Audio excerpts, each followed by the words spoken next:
Welcome, everybody. Welcome to another exciting episode of Javier in the Air. That's right, in the air, not on the air. So, well, let me adjust my light here. There we go. So, welcome to Season 7, Episode 14. This is going to be a good one. Welcome to those who are new. Welcome to my little corner of the internet. As I said, I've been doing this for about 7 years, and so I hope you like it. And if you do, go ahead and hit like on your YouTube and subscribe if you would prefer to. I'm going to have a great starting off with Trash in the Hood. And then we're going to have our Zen Moment with images provided by our good friend of the show, Chad. And then we're going to have our some taste testing, and I'll give you a little bit more before we go on, before we start that segment. And then we're going to wrap it up with Spirit Times. That's right, I told you last time that I would get out to the shops and get some beer. So I made it out to the Boutique here just a little while ago. And yes, I am not sponsored by them. They are just friends of the show. And also, it's where I get all my fantastic and unique beer that I can buy one at a time. I don't have to buy a 6-pack of each. I can just buy one at a time. So I bought a 6-pack of various unique beers, and we'll be having one today. So there you go. So let's go ahead and start with our Trash in the Hood. Dark Frog Social Media presents Trash in the Hood, weeks 204 and 205. All right, we're going to start off with week 204, day 2. So this is the map. It was a little short one, 1.25. My foot's still having issues, so I can't do as much as I want, but I'm trying. And so here we are. One of our usual routes went out to Hatch and then up Hatch a bit to Loretta Wood, and then all the way back to the house, but did a longer way. So here we are. Here's the results of that. A couple of water bottles and soda bottles and a lot of trash. So a lot of people just decide that they're going to finish their food before they get home, and maybe they don't want to let the wife know or let the mother know, and so they toss it out into the street. So there's some bags that are full of like empty wrappers and food wrappers that go into the trash and not into recycle, and then the rest of it goes into recycle. You see there's also a lot of paper bits. The mowers have been out and they don't check, they just mow. And then only about 20 cigarette butts. So this was day 6 of week 204. So this is Saturday. So this is out at the out on Main Street out in Deep Cedar Park.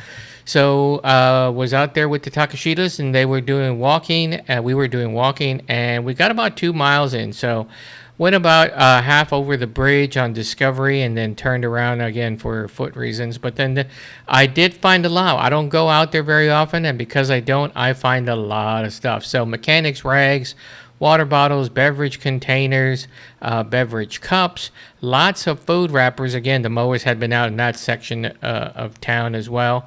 Car parts, lots of metal and plastic and all that sort of nonsense. And then a vape pen, or 2 vape pens, and then only about, I think there was about 30, 35, I can't tell for certain, I can't remember, cigarette butts. So I was pleasantly surprised about that, even though that area is pretty heavy for smokers. So here we are. Just yesterday, week 205, day 6, due to the heavy amounts of rain and then the injury, I still haven't been able to get out as much as I want. I'm hoping to do at least 3 days next week. So anyway, here's the path. It's a little bit crazy. I did dip in at one point to check for some trash, and then I just kind of meandered around, so that's why it shows me almost like I'm drunk or something. So this was a biggie. So this was a Saturday. I hadn't been in this area in probably about a week, if not a little bit more. And so a lot of containers, this was along 620 as well. So a lot of food wrappers and food bags and empty this and empty that, and a bunch of junk and a bunch of organic material that I just didn't even picture here. I just threw it right away. A couple of roof tiles, a couple of mechanics rags again, a large Ziploc baggie that I put underneath everything, and then actually got about 70 cigarette butts. It was a little bit crazy out there when I'm getting trash in the hood.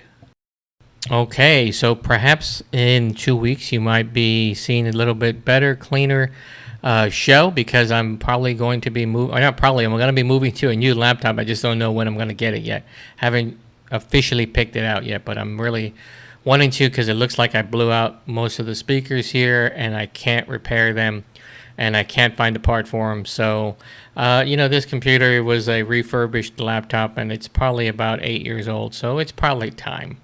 Anyway, so that was the Trash in the Hood. So I've been getting a lot of honks and a lot of people saying, yay, good job, which is great. I appreciate that. Much better than booze and trash thrown at me, which hasn't happened, I'm just saying. But it's really good. I appreciate everyone's support, and I will continue doing it as long as I can. Like I said, I've been having some issues with my foot. I did something to my foot. I don't know what. It didn't start hurting until probably a week after I did whatever I did to it. And so it's been very tender.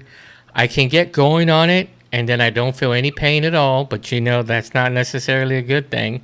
And it's not, because by the time I get home, I need to ice it right away, and then it hurts the rest of the day. But then it's kind of back to where it's been. So it's slowly getting better. I think if I went a whole 2 weeks without getting on my feet, which is never going to happen around here, you guys should know that.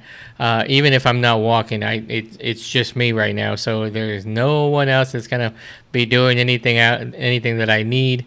Got to get up and down the stairs. Got to get to log in. Got to sit at my desk, which means that my foot is not raised up.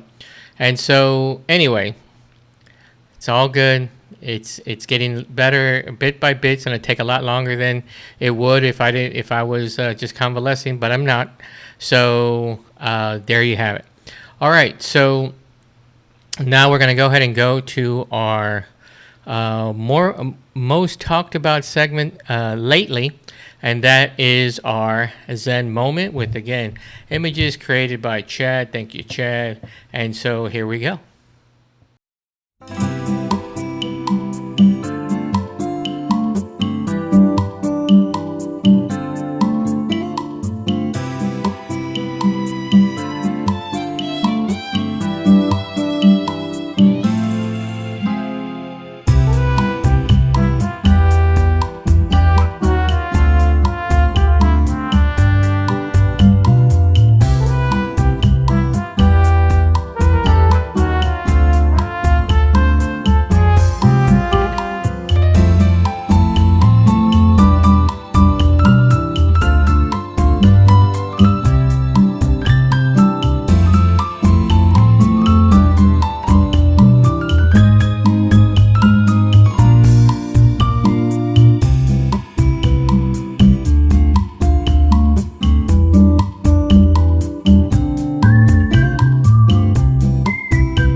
Okay, and there you have it, our Zen moment for the show. So I hope you enjoyed it. Thanks to Buddy Chad for the images that you saw on there. Some were a little bit crazy. I titled this Rain and Sunshine because of what was been happening the past almost 2 weeks, actually.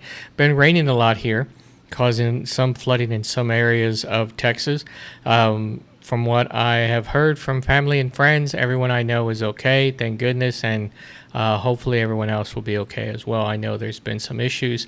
And if you live in somewhere like San Antonio, which is about an hour and a half away from here, that is the flash flood capital of the world, for those of you who may not know.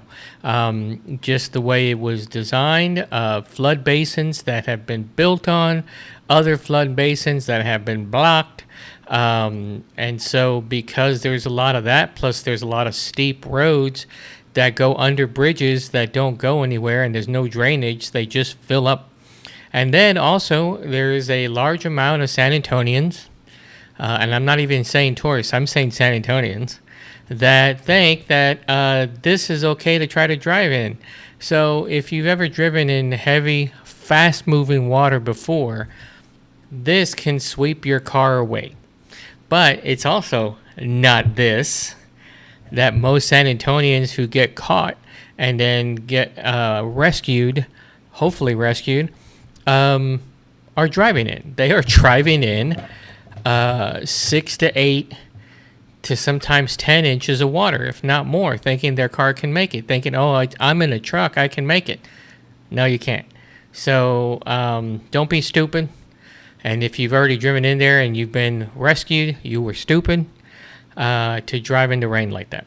But last couple of days, the sun has been out, hopefully drying up some places, hopefully keeping the water intact in other places. I know a lot of the lakes around here who were at extreme drought level, like beyond drought level, are now back up to full capacity.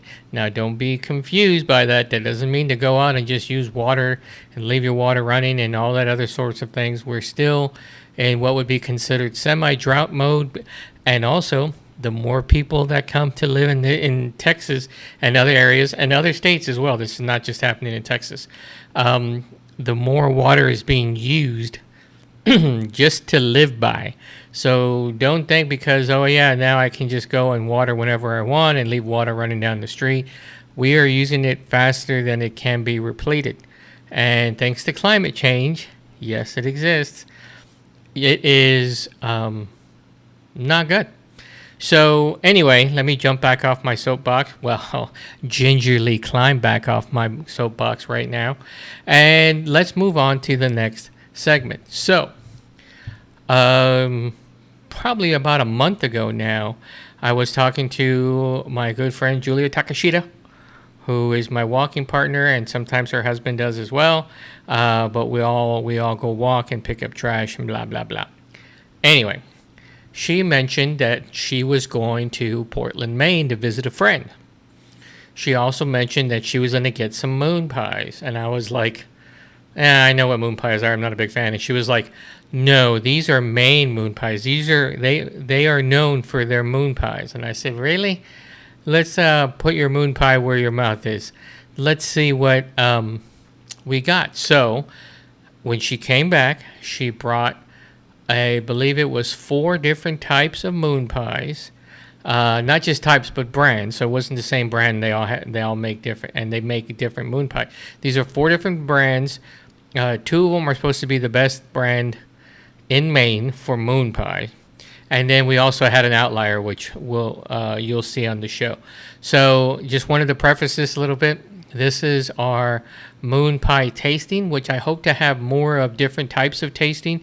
If you want to see me taste different types of snacks or a particular brand of snacks, or it doesn't even have to be snacks as long as it's supposed to be edible and I'm not allergic to it, which I can get by, but still there's some things I'm not gonna eat. Then let me know. Shoot me a message on here or however you know how to get a hold of me. So let's go to our moon pie tasting.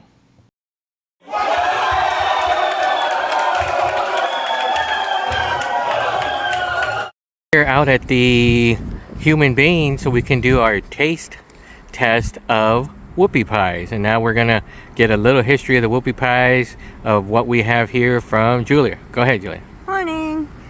So I was in Maine in the Portland area, and these two are the big contenders as far as readily available there at the local Hannaford, which is like their HEB. This is Steve's Snack Bakery, and this one happens to have chocolate filling in it. This one is the classic. It has vanilla filling or white filling. This is Labadee's. This is actually the least expensive of the four, and this was located at Martin's, which is like a free-for-all of random stuff. Okay. People go there to get the whoopie pies.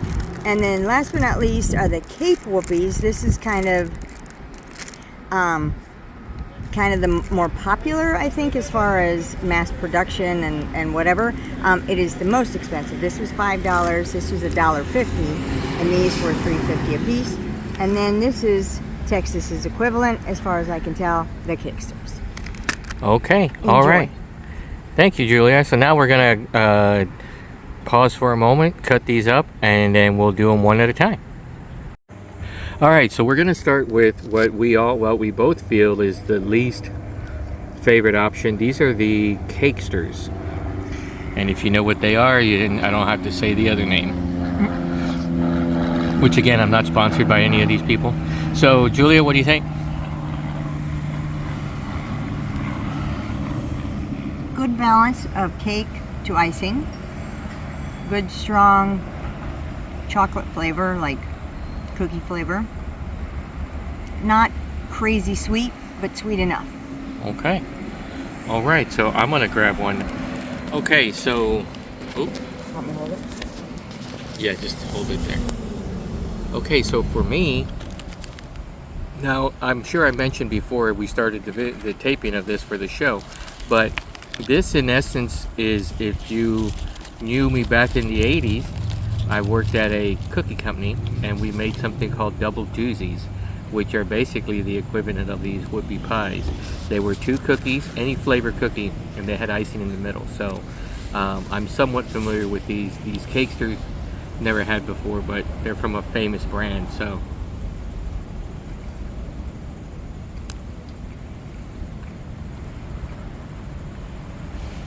I agree with Julia. They are the right amount of cream for the cookie with these tinier cookies. Here's my hand so you can see the size, and but it's the right amount. So I don't want to eat 2 bites because we got more to go. So but it's a good first start. So let's see how the others do. Okay, next one on the list is Steve's, and this one is ginormous. Look how thick it is, and if you can see, much bigger than the previous one. Yep. Much thicker, and this one has the chocolate. Okay. I'm going in.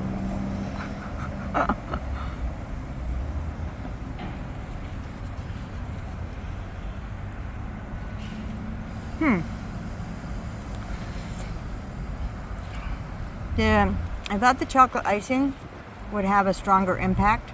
It does not. And the chocolate cake has almost a bitter taste, so I don't know if it's more dark chocolate. I'm not sure, but I like the previous ones better. Just saying. Okay, let's go there now with the non-Cakester. And Right there. yeah, actually, let's do this. Now turn it around for me. Okay. See if that one works, and I'll try Yeah. to cut this little bit out. Okay, so here we are. Whoops. Oops, I already dropped.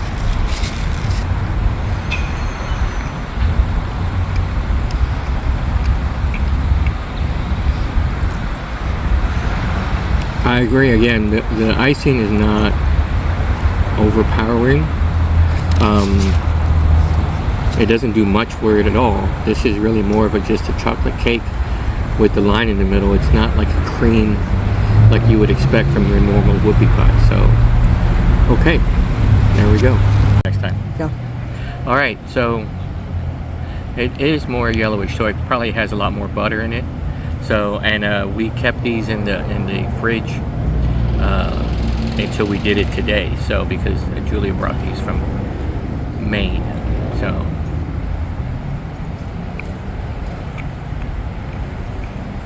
This is more of like a cream cheese icing, like a wedding cake icing, really thick.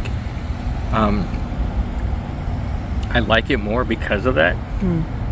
But again, oh look, and it's just falling apart. It is much drier too, so I wonder if that has anything to do with why they went with just such a heavy, sweet, more butter friendly, butter heavy icing than they did the other ones.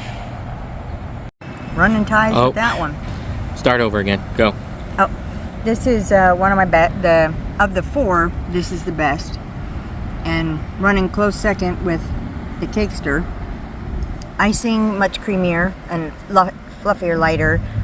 The cake is very moist and not overpowering, so good balance between the two. Delish.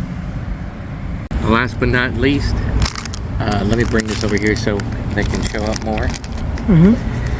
I'm covered in chocolate bits, but so far I haven't been impressed by any of them.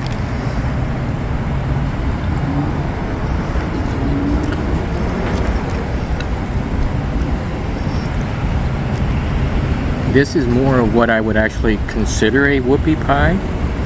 The other ones just seem like more like just chocolate cake. This is closer to what I thought a whoopie pie would be when Julia first brought this up, so that's good. And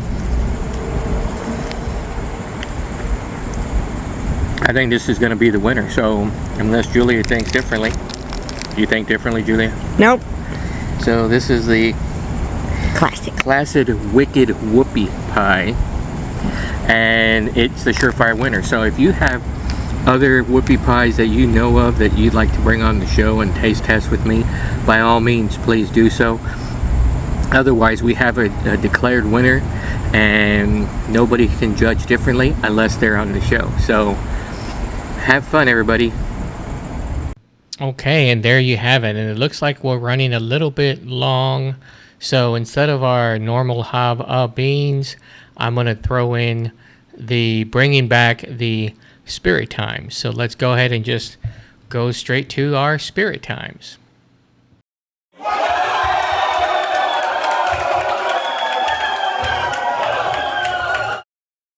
Hey everybody, I hope I don't catch the ring light that I have. If I do, I apologize. I just need my glasses so I can read what's on the can. But I did look it up. This is a new company, a new brewery. I haven't had them here on the show before. This is Toppling Goliath out of Decorah, Iowa. And I hope I'm saying it could be Decorah. Please let me know, anybody from Toppling Goliath or from Iowa, let me know how to say it if I'm not saying it correctly. Again, I picked this up from our friends out at the Brewtique, which they have a beer bottle shop, and over 150 beers always available for you to go buy and see. And no, I am not sponsored by them or anyone else for that matter. So if you'd like to start sponsoring me, I make six figures, and I would be more than happy to start getting paid that much to do this show. But since right now I'm getting nothing, I'm not worried about the admins on the different sites that I post on. Again, free show. All right, so this is Toppling Goliath. This is their Citrus Sue.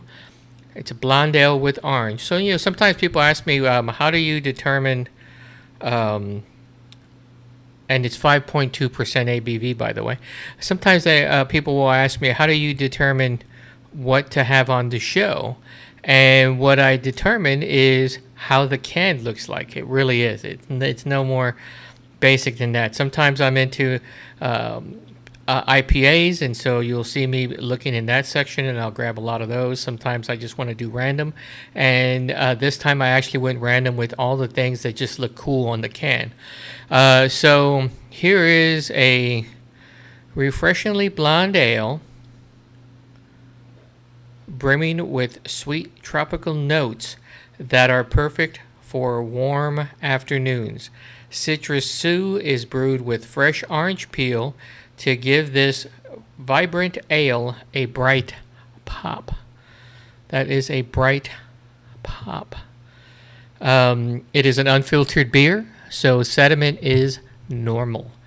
All right, so again, going to why I chose this one, especially for having been gone for a couple weeks doing Spirit Times, you got to check this out.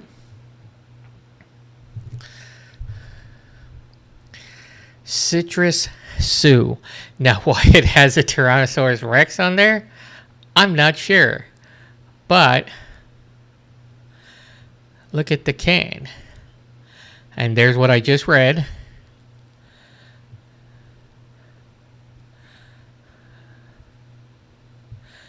All the way back around to that T-Rex. Citrus Sue. So maybe somebody out at Toppling Goliath will contact me. We'll see the show. Welcome. And then will let me know why it's called Citrus Sue and why it has a T-Rex on top. I'd love to have the backstory on that. And I'd love to hear from anybody out at Toppling Goliath. Plus, if you don't agree with what I'm going to rate this, which, by the way, is between 1 and 10 thumbs up. That's right. Between 1 and 10 is the Homer Simpson method. Then by all means, please reach out, contact me. Your people can contact my people, which AKA is me. And we can get on the show, have you on the show, talk about your brewery, talk about your methods, and then talk a little bit about Citrus Sue as to why you didn't like what I'm going to rate it. Doesn't matter what I rated so far. You didn't like it, or you did like it, and you'd like to talk more about your brewery. So here we go, Citrus Sue. I got my Last Stand Brewing Company out.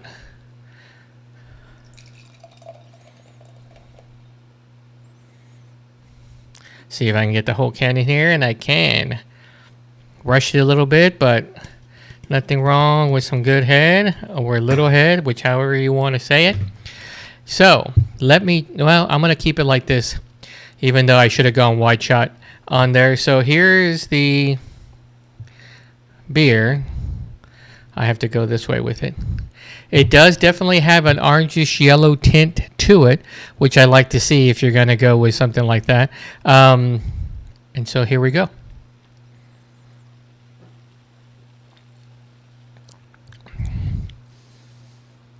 No real aroma to it. Maybe I'm supposed to wait longer. Maybe I should have smelled it from the can.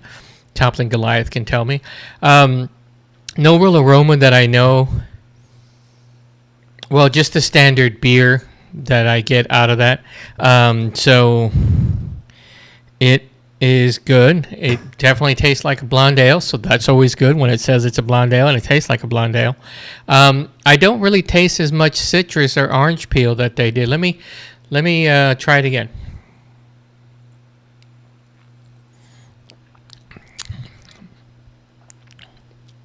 It's good. I like it. I just don't think I really taste the orange peel in it.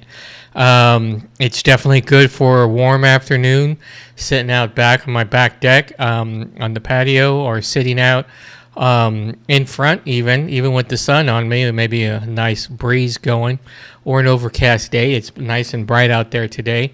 This would have been perfect for it. It's a good starter beer to start your afternoon with, especially if you're going to drink more later on. It's also good. I would probably have it really good with some light appetizers before you really get into like the barbecue and brisket and all that other thing that's barbecued as well.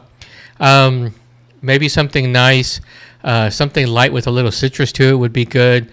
Some fresh summer fruit would also be good with it. With this, I'm not saying eat it one and then just pounding it down, but just take your time and enjoy it.